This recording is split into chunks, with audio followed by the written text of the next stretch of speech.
Recording in progress. I'm never gonna get used to that. I completely. Yeah, I forgot about that too. And it sucks because you can't hear it when like in the recording itself. So it's just us reacting to nothing. And The recording is in progress. there we go. That's what we just heard. Okay, what is up, guys? Welcome back to the Post Pro Podcast. It is episode 49. Yeah, it was a clap. That clap was wow. Was it? It was a good one. I mean, that was pretty good. Okay, thank you. Yeah, 49 Post Pro Podcast. Movie news. Sebastian, you are always like the movie news guy, so just take it. Yeah. Okay, we had a pretty explosive week. I think the biggest story, of course, is Amazon buying MGM. Right. I don't know what they really intend to do with that. In my mind, a lot of people are like, "Oh, these companies buying up all of these other companies," but Amazon really hasn't done that to an extent. So what makes me wonder is, are they just trying to expand their reach into Hollywood because they have Amazon Studios, but Amazon Studios can only do so much because they don't have like a legitimate like studio. So now that they have a legitimate studio, I think that might be their actual move into Hollywood. Okay, that's that's what I perceive it as, because Amazon Studios is just kind of like their branding for like, hey, we made this movie. Like for Manchester by the Sea, Amazon Studios. But like they didn't have like a legitimate studio, you know what I mean? Sure, yeah. So I think this is kind of their move into Hollywood. We'll see. That's what I perceive it as. A lot of people are, upset about them doing that, but I'm a little indifferent. We'll see what happens. Yeah, I mean, they're getting a lot of movies. I think I said upwards of 4,000 or something. Yep. Yeah. Yeah, which Amazon already has a huge catalog anyways. Yeah, wait. And that's also another thing, too. They just slapped that on Prime. Yeah, they are. I didn't even think about that part. Yeah. That's so good. Yeah. Well, that's another thing, too, but I think it's also they want to have an actual full studio with, cameras, actual, like, land, because MGM has a studio, Yeah, of course. Anyway. For all the Bond movies on Prime. Anyway, moving on. Luca... Guadagnino. He is moving away from the Call Me By Your Name sequel because that was a thing, apparently. Yeah. I mean, like, was it though? I don't know. I guess so. I thought it was like confirmed at one point, like development. There you go. He moved away. So we got a lot of trailers this week. We got a trailer for M. Night Shyamalan's new movie. Looks kind of interesting. Can't wait to be disappointed. What if it's good though? What if it's a good M. Look, I'm hoping, because he seemed actually, like, when I was reading about how he like got the graphic novel, he was like, it legitimately like thrilled me and all this, which could just be a whole bunch of Hollywood bullshit coming out of his mouth, but he was like, it legitimately thrilled me. It was such a great story. It was such a great purpose. And I'm like, all right, M. Night, calm down, That's buddy. always what he says though. Yeah, I know. So I was like, okay, we'll see. I mean, after Glass, which was his last movie, right? I mean, I'm not gonna lie. I liked Glass. Yeah, I liked it too. So I mean, maybe this is like a resurgence. M. Night's resurgence. I mean, I've been waiting for him to resurge since like he hits the high and lows. It's just it's a roller coaster. Lady in the water. Whatever the fucking movie was called. The movie was trash. Anyway. The one where like the kid comes out of the garden or something. No, it was legit a lady in the water, it's and actually it had about a lady who comes out of the the water. Yeah, not the kid from the garden, Thomas. That's also but come on, isn't it? I don't know what you're talking about. I don't know what you're talking about either. Wait, no, now I'm. Anyway, what's the movie where the kid comes out of the garden? Yeah, hey, M. Night movie. Kid comes out of the garden. Okay. I mean, like The Village, like. No. Oh no, I am thinking of Lady of the Water. I swear, guy, I saw a trailer from it where he like comes out of the garden. I don't know. Okay. Anyway, interesting. I don't want to think about that movie because it's awful. You brought it up, man. I know. We got a trailer for Jungle Cruise, another one, which I still cannot believe that is a real movie. Disney is running out of ideas by the second. Let's see what else. I had a couple other things that I was kind of interested in.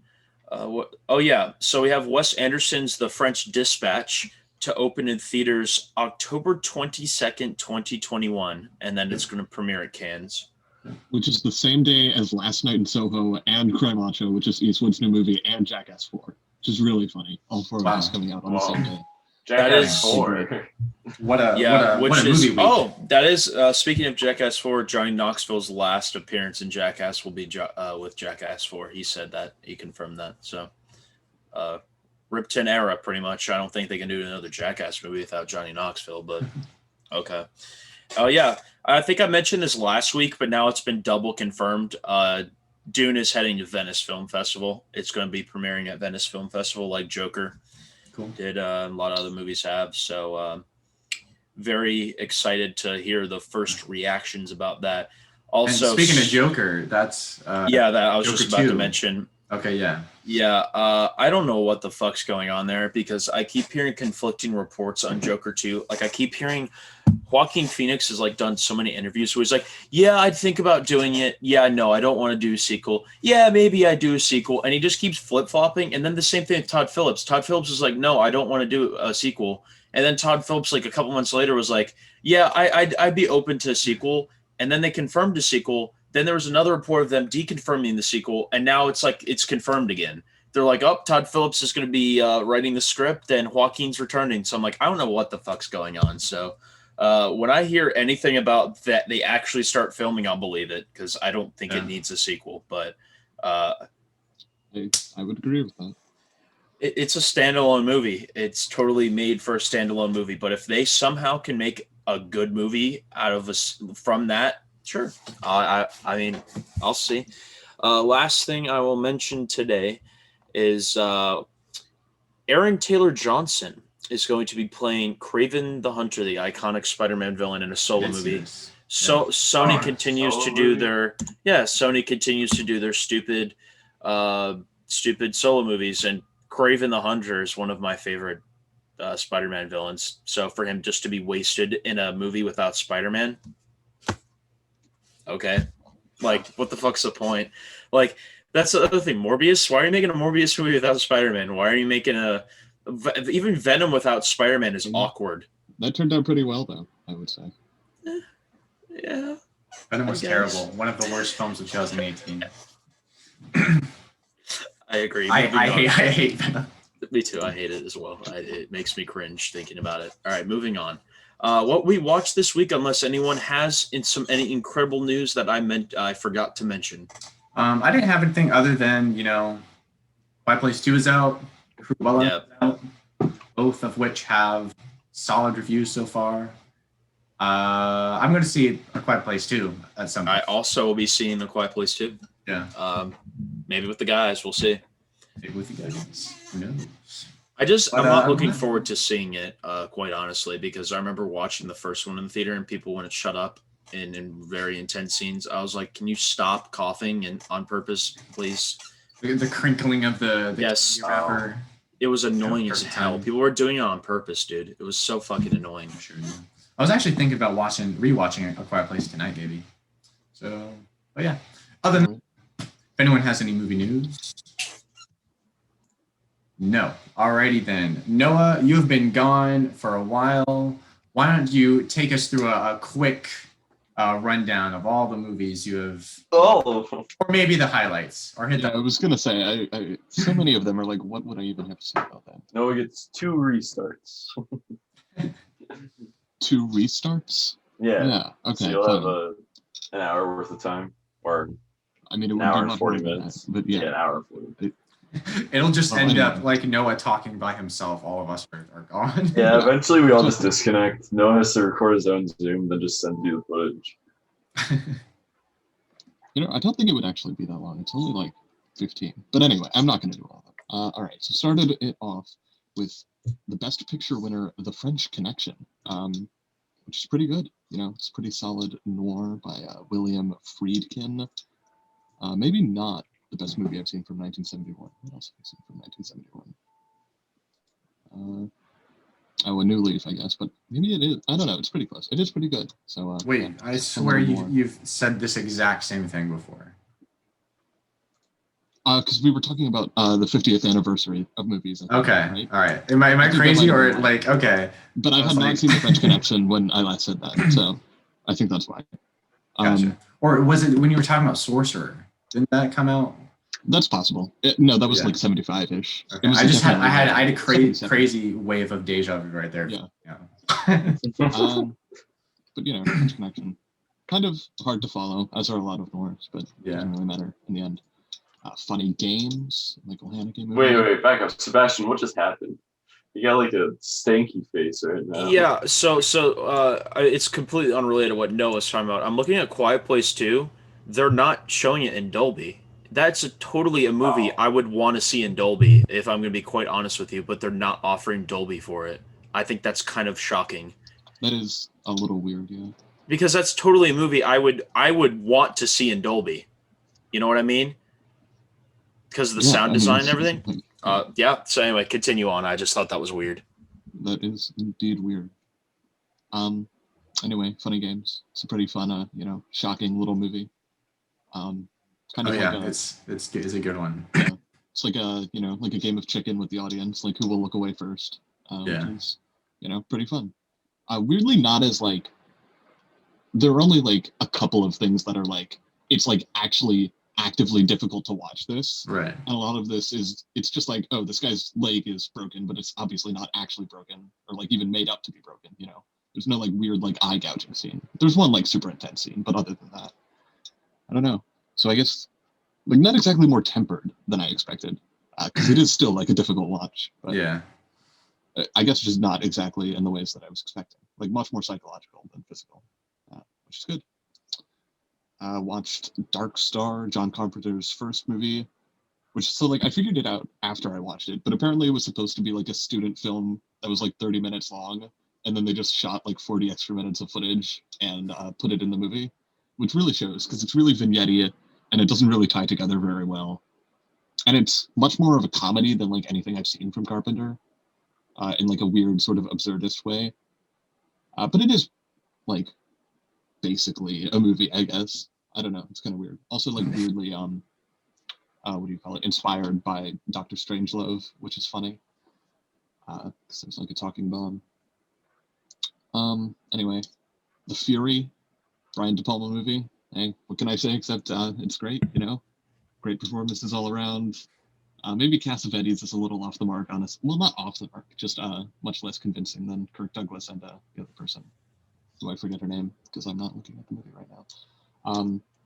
Honestly, the opening scene was a little rough. I was like, what is this movie? But pretty much after that, it sold me entirely, especially when they started going to like the mental hospital / boarding school. Not entirely sure what that was. It was a really fun, I don't know. And then the way it just like comes together, in the last like 30 minutes, and then it ends. It's great. And I thought that was the worst De Palma movie we watched for class. I was so bored. I was dead by the end of that movie then. Huh, yeah.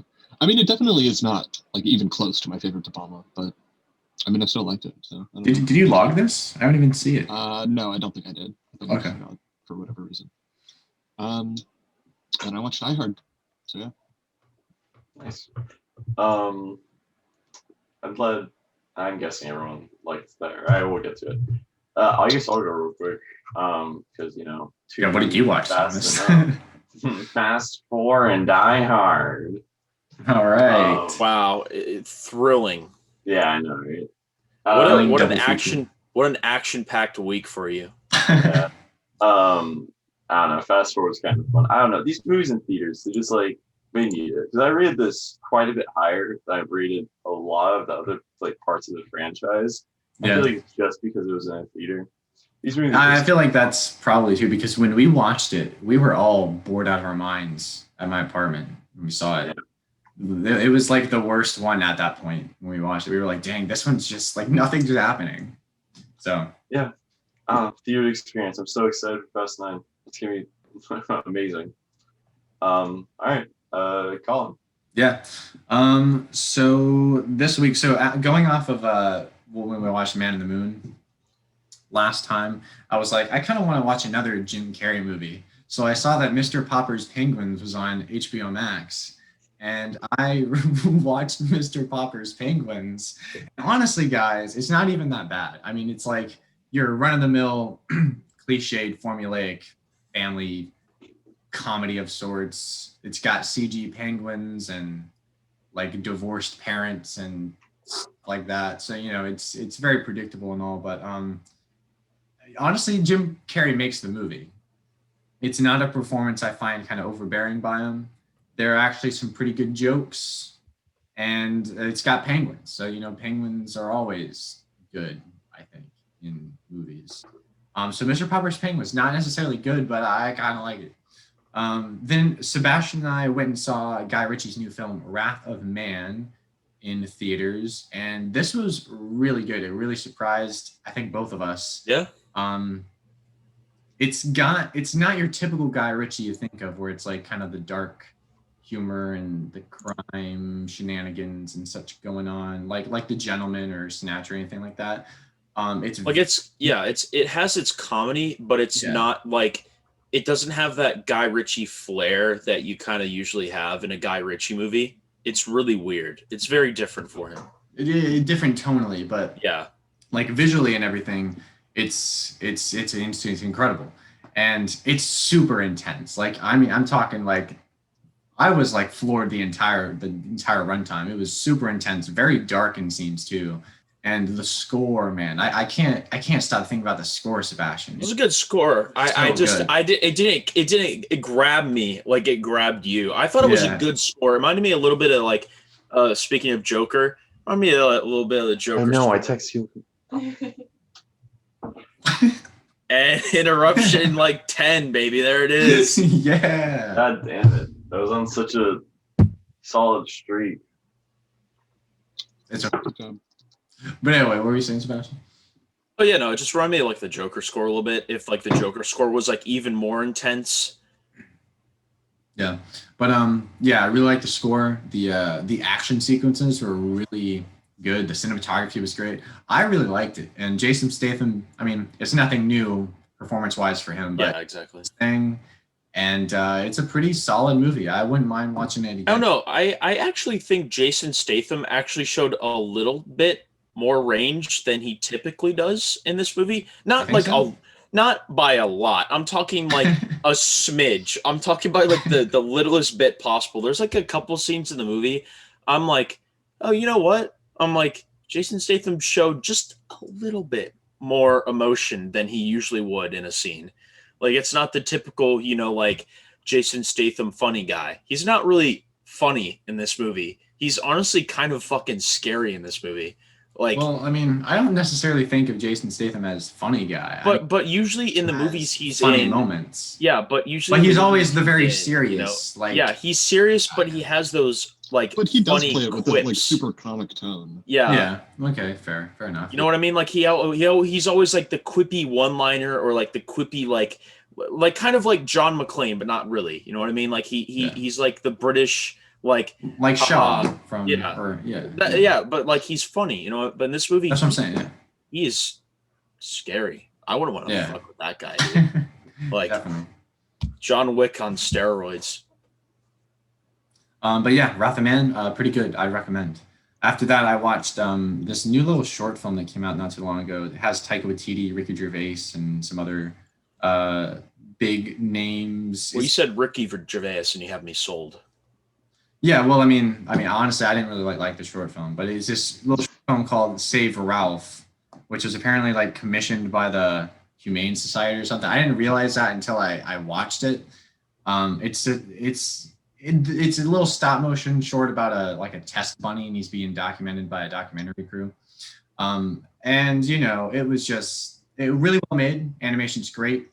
It's just, I don't know. I found it kind of dumb.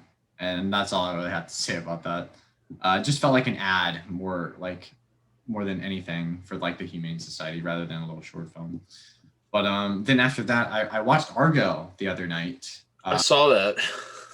Yeah, and Noah was right in saying that I would like this. It was very good. I really liked it. True story stories like this I always find interesting, and this is such kind of a cool true story, deals with filmmaking, which is kind of the ending to that movie is fucking insane. Truly, the last 30 minutes were just nonstop intensity. I loved it. It was great. Really enjoyed it. Not much to say there. I mean, it's kind of like it's a one-time watch. Yeah, Really I guess so. Yeah, but I really liked it. Ben Affleck, I think, is a pretty solid director. And then Die Hard. Why haven't you rated anything since March? I kind of just stopped. I don't know. I didn't really. Yeah. Because I remember there was a point where you're like rewatching everything that you didn't give a rating, and you're trying to like rate everything. I'm like the opposite right now. There's like movies I'm not rating on purpose because I just don't. There's no point to rating them. Like, yeah, we'll get into it right now.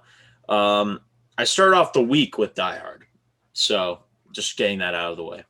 Then I watched Wrath of Man with Collin. Again, very good. Guy Ritchie, very different tonally, kind of in a way for him. Yeah, like Collin said, great action. The intensity was great. It was paced. For the most part, the film was paced really well. I just think there could have been like a couple minutes shaved off the movie because at one point I felt the runtime. Like I was like, holy shit. Like I like looked at my non-existent watch. I'm like, dude, how long is this fucking movie? I'm like, can like wrap it up. And then it wrapped up like right shortly after I realized how long I'd been in there for. So I was like, okay, well, fine. So anyway, Wrath of Man, actually pretty good. I was expecting a lot worse. The trailer was edited awfully for the way this movie is because from the trailer, I thought it was going to be a stupid Jason Statham movie and a Guy Ritchie movie, but it wasn't at all because the trailers were so bad for this movie. I'm serious. Yeah, well, the trailers, like they made it just seem like it was going to be like a ridiculous Guy Ritchie movie with Jason Statham.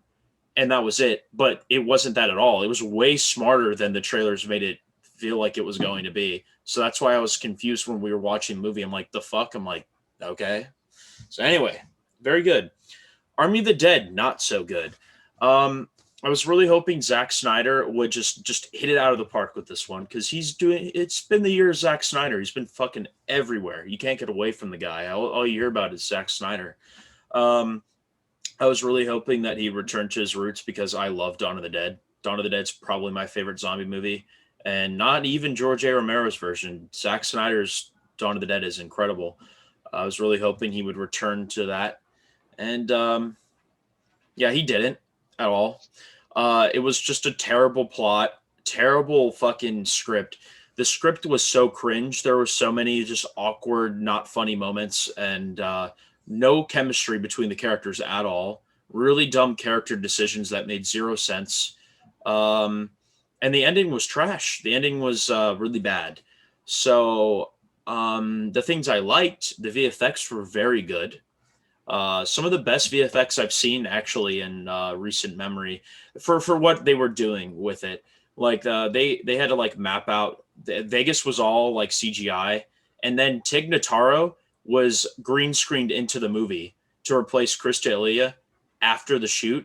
So I knew that going in, and I legitimately could not tell that she was green screened in. Every scene she's in, she was green screened in. And it's insane because she never filmed with anybody on set. She was green screened in 100%, which is insane. And she did such a great job she was the best character in the movie, and she was green screen in. So I can't even imagine Chris in the movie. He would have been awful. He 100%, he would have been cringe. It would have made the movie 20 times more cringe because he's not good in Deadpool. He would not have been good here. He would have been doing the same exact shit he did in Deadpool. He's Badger in Deadpool, the cringe guy that makes all like the ball sack jokes and stuff. The cringe guy with the glasses. No, the cringe guy with the glasses. He's like Deadpool's friend at the bar. Wait, no, isn't that's TJ? That's TJ Miller. Yeah.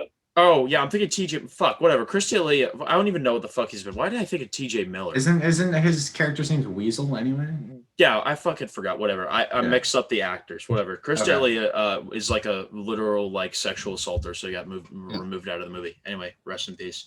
So yeah, Army of the Dead, not good. I watched the behind the scenes of Army of the Dead, and again, I liked it. It was very cool just seeing the VFX and Zack Snyder talking about doing Zack Snyder shoots and how he shoots his movies in slow-mo. Again, cool. I don't slow-mo. I know, yeah, I might not like the movie, but it was cool to see how he made it because there is a lot of really cool VFX in the movie. There's this really cool zombie tiger scene I was telling Collin about that literally was like The Revenant, same intensity. Like this zombie tiger rips this dude apart. It's crazy. It was really well done. Watched Terminator 2 Judgment Day in my Discord. Again, I think it's a masterpiece. I don't really care what anyone has to say. Terminator 2 is like one of the best sci-fi action movies of all time. It's just there's literally nothing bad about it. It's pretty much a perfect film. If you really want to nitpick the time travel in the movie, sure, but it's great. It has some of the best action ever. The helicopter on the freeway, and then the truck shoving off to the dude. I mean, it's insane. It's great. Arnold, just incredible in that movie, truly. And every time I watch it, I just kind of realize just how good his performance. He was just made to be the Terminator. It's just insane. Like Arnold, there's just those actors that are their characters. Arnold is the Terminator. There's literally just nobody else that can play the Terminator. It's like imagining Tom Selleck being Indiana Jones. It's just impossible. Yeah, I watched Spiral Book of Saw. Trash. I was really excited. I thought maybe Chris Rock would breathe some fresh air into this dead franchise. No, he didn't. It is awful. And there's just really not much else to say about it. There's 3 traps in the entire movie. And maybe there's 3 or 4, but there's like 3 very notable ones. One of them was very cool, I must say. And I'll save everyone the $12 you got to pay to see this movie just for this one trap because it's really cool. So there's this guy and he's in a tub and there's a copper wire and he's slowly, the water is rising in the tub. So he has to pull his fingers off on these Chinese finger traps when he bites this mechanism in his mouth. He has to pull his fingers off if he wants to live, or he just dies. So he literally pulls his fingers off and the killer still kills him because this isn't Jigsaw. And he doesn't care about, giving the person a chance out. He doesn't care. They're dying regardless. So, yeah, it was a cool trap, but the movie was awful. So I watched Friends the Reunion with my mom. Not much to really say about that. If you like Friends, you'll like it. It was really cool to see the friends get back together after all the years and talk about the show. I thought it was going to be an actual episode, but it wasn't. It was really just all of them like doing trivia and shit on the show. And like, hey, do you remember that one time that we like had a gangbang in the back? Like shit like that. It's just all of them like talking about just stupid shit. It's like, again, if you like Friends, you'll like it. It was fine. Jennifer Aniston also looks really awful in this. Her plastic surgery is really showing. Watched Prisoners last night again. Been a while since I rewatched it. Honestly, now that I've seen it like a couple times, I don't know, it's kind of losing it. I think it's a great movie, but like the more I've seen it, the more I just kind of go, it's okay now. Like I think it's good, but the more I've seen it, the more I've just kind of gone, because I just kind of realized every time I watch it, just kind of like I'll realize like something else that I'm just like, and then the ending. I mean, it's okay. I think it's a good movie, but it's not my favorite of Villeneuve's for sure. But Fair. Yeah, I haven't seen Prisoners in a while. Yeah, it just the more I watch it, the more I just kind of realize how basic the plot and everything is, but it's only elevated because of the ambiguity and the acting. Other than that, it's kind of a basic film really at its core. And Deacon's cinematography is like kind of not really going over the top here either, but I like it. Just the more I've watched it, the more I've kind of just, I'm not going to say I dislike it more. It's just kind of like, I don't know, it's just for me now. I don't really there's just that one scene in the car that's incredible. Even Jake, the more I watch this movie, Jake isn't even really giving that great of a performance. He's just kind of like, I love him, but he's just kind of in the movie just going like, yeah, I'll find your daughter. Yeah. I'm trying my best. He's not really giving an over the top performance or anything. He's not really doing anything crazy. No, It's- I think he's It's not- giving an over-the-top performance. Well, not You can say over it's the not top, good, but but it's it's not- definitely over the top. Yeah, I mean, No, like I'm the talking scene about where he Jake. punches the desk.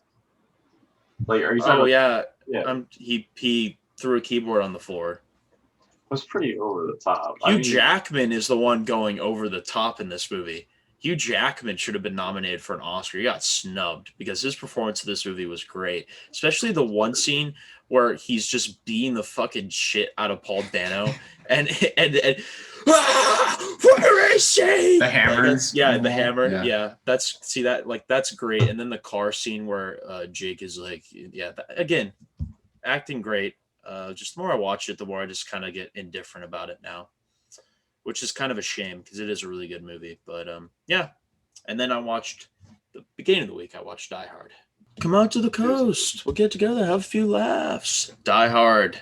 Die Hard. I mean, this is one of my favorite movies ever. I absolutely love this movie, and Collin hadn't seen it, and I had been wanting to watch it. So here we are. That is the predicament because Collin, he hadn't seen Back to the Future, he hadn't seen Die Hard. I mean, come on. I mean, we got to get this man watching more 80s classics because, I mean, Collin, please tell me you've seen Terminator 2. No. For sure, yeah. I was gonna make a joke about like that's gonna be Oh Sebastian's next God. pick because I haven't seen Yeah. Terminator. Dude, films. that's just ridiculous. That's just ridiculous. Now you probably haven't seen Predator either, then. I haven't seen Predator, but I've which seen is also- Aliens. I've seen Aliens, so Dude, well, okay, at least you've seen Aliens because and I've seen the Indiana Jones movies. Okay, well, Terminator 2 is Star gonna be Wars. the next pick. Anyway, I've seen the Star Wars movies, of course. anyway, Die Hard. Yeah, I did. I mean, there's nothing. I literally could not pick apart this movie at all. It's great. There's literally nothing bad to say about it. I loved Bruce Willis in this movie. I think this is probably my favorite Bruce Willis performance. Honestly, I think he's great.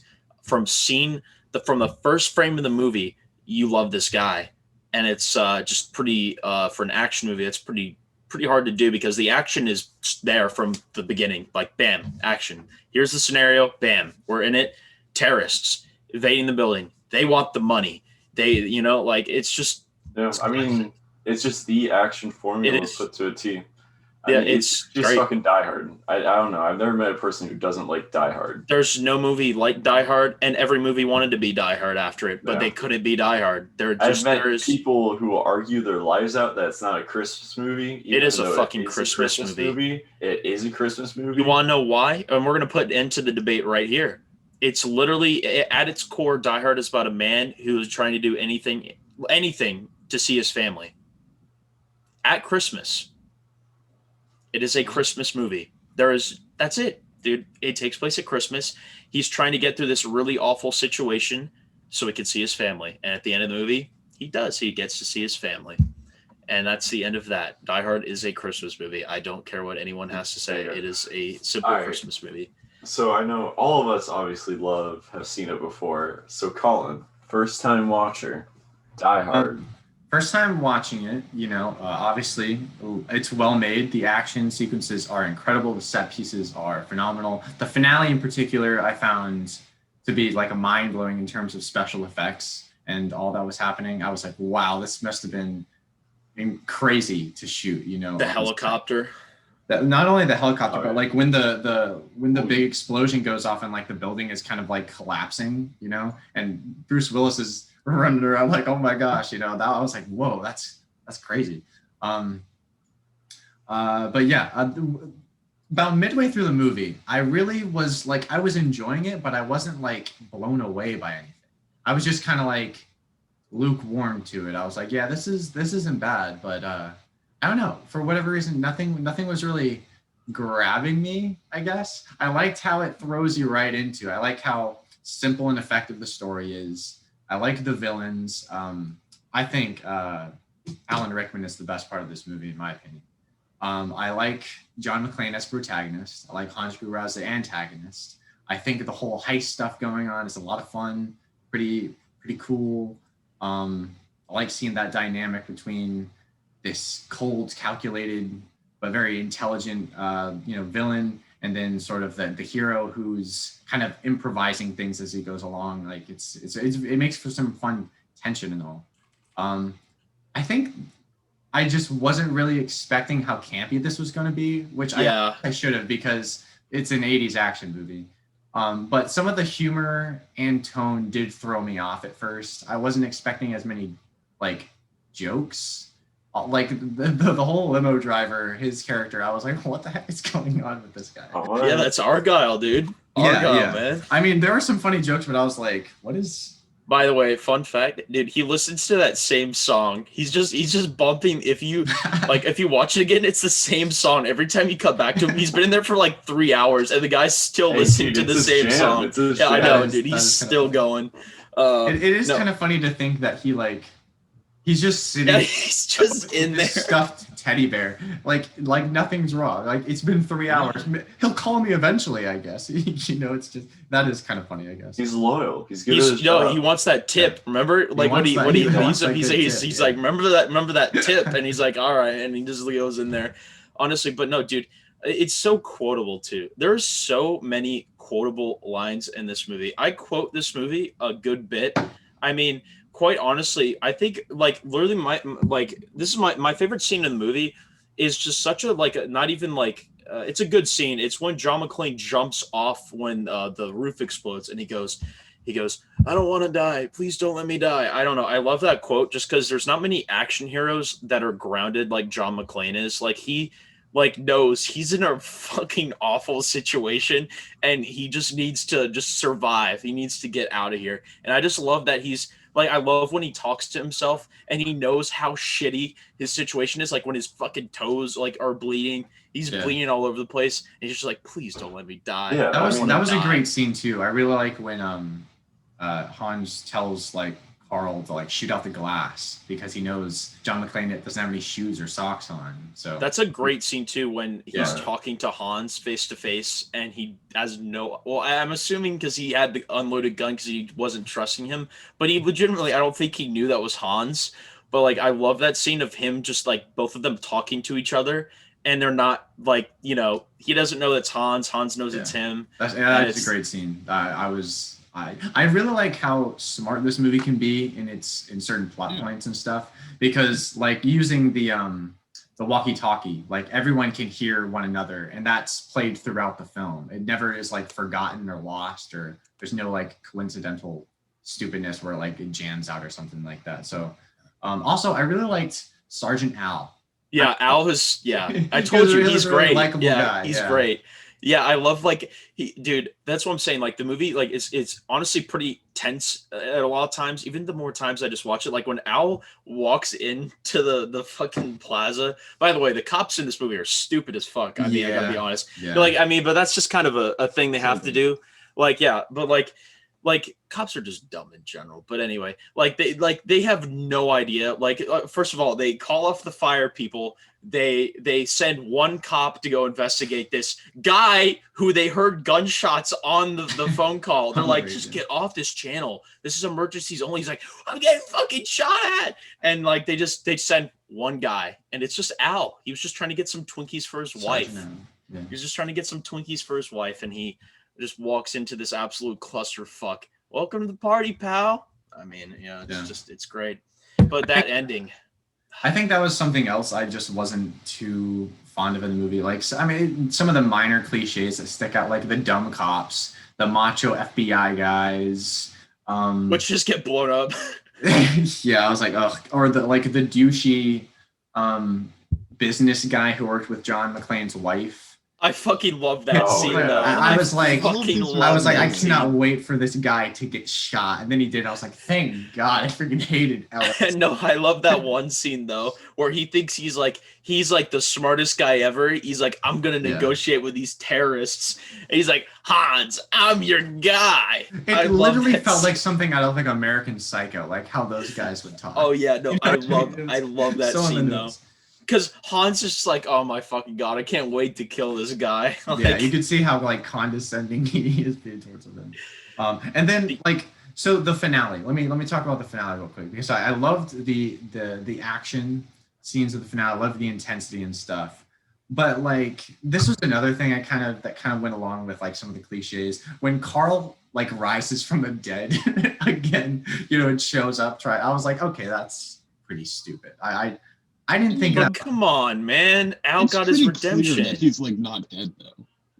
Like he's just on a hook, and like you can assume he's incapacitated, but I mean that's a wrong. I mean he that's not really. He was hanging from his neck, like. I mean, it is a little stupid. Also, the roof blew up, and that was right by the roof too. So I mean, yeah, I found that kind of dumb, and then I kind of rolled my eyes when Al got his redemption and used. Look, man, you stop it like, right now.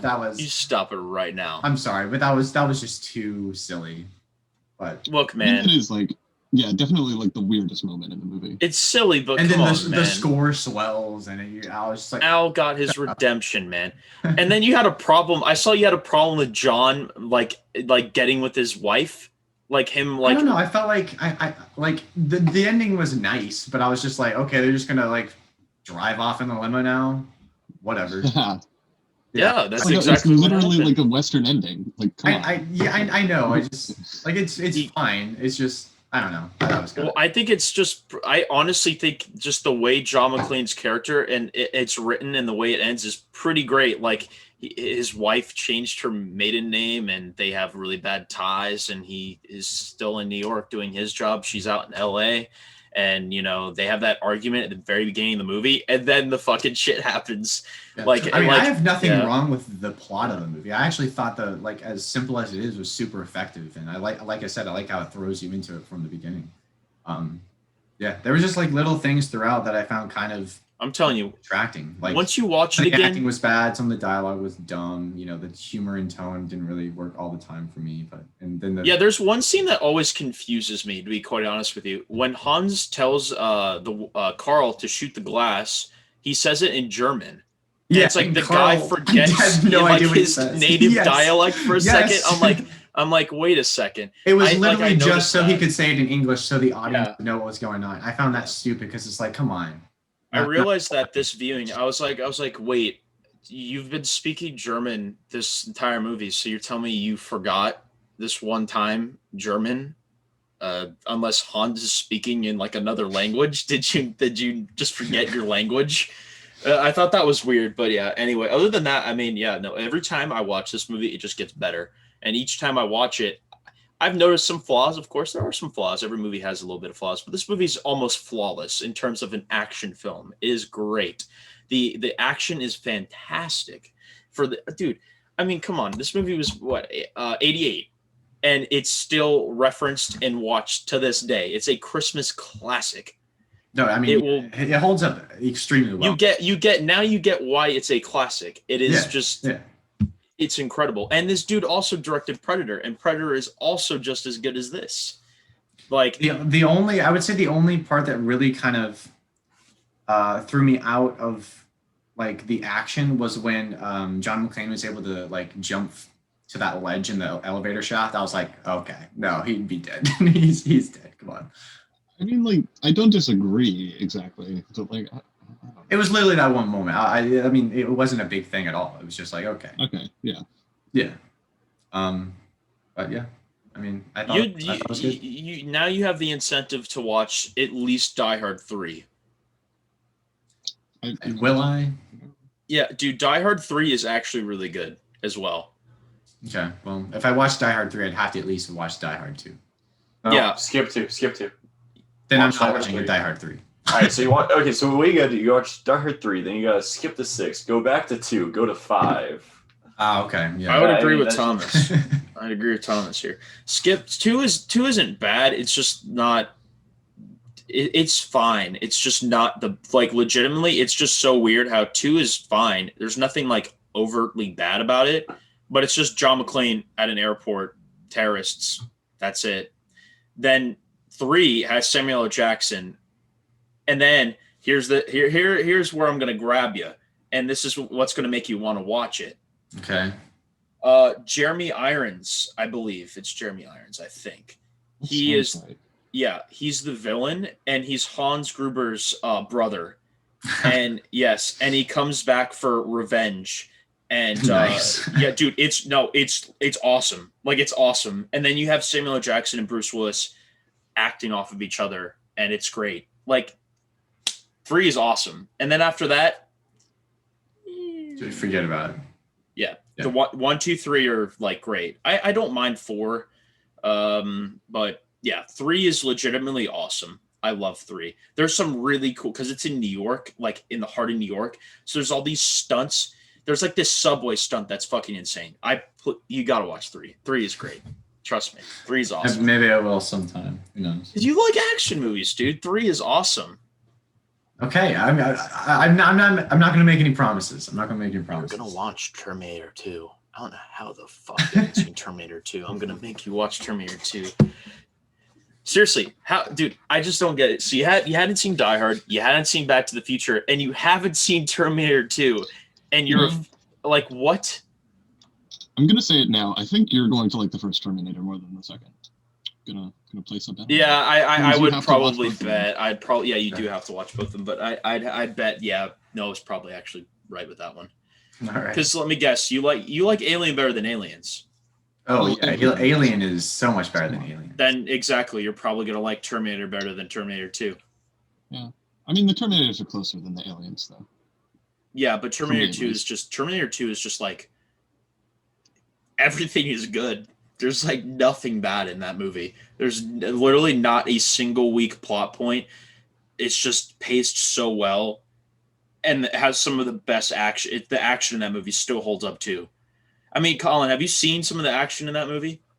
I mean, I'm sure I have seen. Like, have you seen Arnold on the motorcycle and chasing the truck? Probably. I don't know, man. Yeah, no. There's this insane helicopter stunt that they did on the freeway.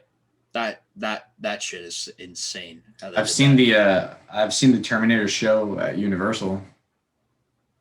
There you go. It's basically like seeing the movie. That's the only Terminator thing I've ever seen. Yeah, well, there's only 2 Terminator movies, so Okay. 1 and 2. But anyway, Die Hard. That's what we were talking about. Yeah, fantastic film. I give it a 10 out of 10. Yeah, me too. 9 out of 10. And then the big one. Oh gosh. I mean, I liked it, guys. I liked it. I feel like this is going to be a movie that will probably improve upon rewatch now that I really know what I'm getting into. But as for now, I think I'm at a solid 6 out of 10. That's just fucking blasphemy right there. That's absolute blasphemy. Like, 6? If I had to rate it, it'd be that's blasphemy. 6. That's absolute blasphemy. Holy shit! That's absolute blasphemy. That's still an 8.75. That's up there with. But you gave it a 6. Blasphemy. That's blasphemy. Yes, I mean that's. What? That's the lowest score I've ever heard for Die Hard. That's absolute blasphemy. Even Noah gave it a 10. Even Noah. Well, no, that's really not surprising though. I feel like this is the type of movie Noah would give a 10 out of 10. Exactly. It's a good one. You know, it's fantastic. Holy shit, a 6? Yeah, I know. That's legitimately shocking. That's it's a podcast shocker right there, dude. Like, how the hell do you give Die Hard a 6 out of 10? I'm gonna tell my mom that my mom's gonna like want to beat Colin's ass, and my mom doesn't like the White House, so I'll make sure to stay away from your mom then. Holy shit. Okay, well, Noah's pick, right? Noah's. No, I think it's mine. If we were. Oh, is it yours? Yeah. Well, Noah's been absent. Didn't we skip one though? Well, we skipped Noah twice because he wasn't here. Oh yeah. Okay. I mean, if it's guys, a podcast confusion. A podcast confusion. Okay, whatever. Colin, do you have a pick ready? Yeah, I had a few options. Okay, let's hear it. Okay, so Terminator 2 or Die Hard 3, guys. Which one are you watching? Okay.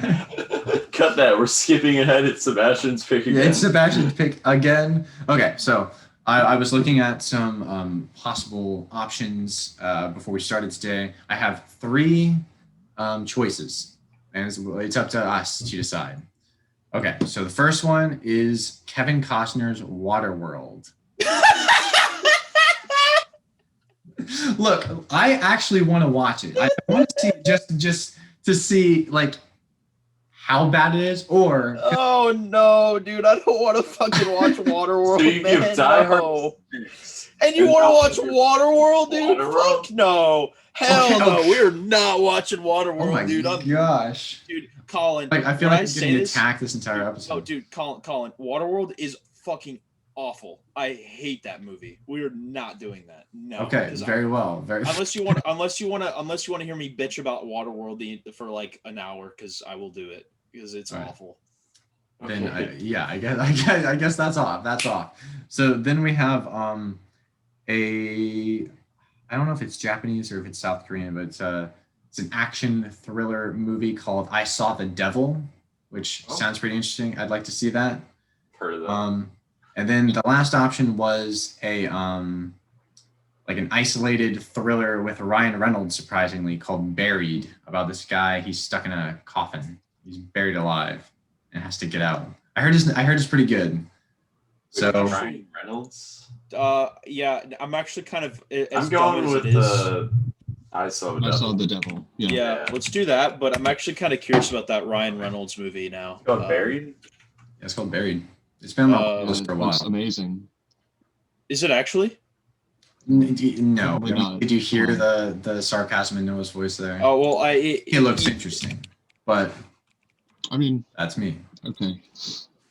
Is it the 2010 film? It must be. Yeah. Paul is a U.S. truck driver working in Iraq. Fucking Paul. Well, most generic character name goes to that. Paul is a U.S. truck driver. I'll watch it. It sounds pretty good. Anyway. Okay, then. Oh my god, the top review is he should have thought outside of the box. Oh, that's good. Yeah, on that note, Collin gave Die Hard a 6 out of 10. So, and on this episode of the Post Pro Podcast, Collin is fucking stupid. Gosh, man. I feel horrible right now. I feel you should. Yeah, now you have to rewatch Die Hard, and then you'll realize how great it is. I'm gonna watch Waterworld and give it a 10 out of 10, regardless of. If you give, dude, if you somehow legitimately like Waterworld better than Die Hard, I legit will quit the Post Pro Podcast. I'm dead serious. Like that will be the end right there. Like if you somehow like Waterworld better than Die Hard, I'm out. Like that's the end. You heard it here. I'm keeping my promise. If this guy watches Waterworld and he likes it better, that's it. Done. Shoot, guys. Someone's going to have to do the podcast outro because I'm getting an important phone call right now. Oh, okay. Oh, wow. I'll be back in a second. I got it. I got 9 of the Post Pro Podcast. Are you doing I got it, guys. Yeah, I got it. Well, here, we'll do it in unison, Thomas. You ready? Okay, you ready? 3, 2, 1. And that's the post 49 of the Post Pro Podcast. We watched Die Hard, and Collin gave it a 6 out of 10. Collin gave it a 6 out. Next week we'll watch I Saw the Devil. You stop. Thanks for watching, everybody. Thanks for. See you guys next week for episode 50. I Saw the Devil. What an absolute great outro, Thomas. Thank you. We can't even stop the recording. Yeah, I know. So that's why I was gonna cut it off. So yeah, see you guys next week. And yeah, Collin gave Die Hard a 6 out of 10, and this guy just leaves us. Like, come on, man. Yeah. All right. Well. Yeah, I'm definitely. Deuces, gamers. I got some Apex Legends to play. Fuck you, Thomas. See you later. What? Oh, Noah just dipped that quick. Holy shit. Noah just gone.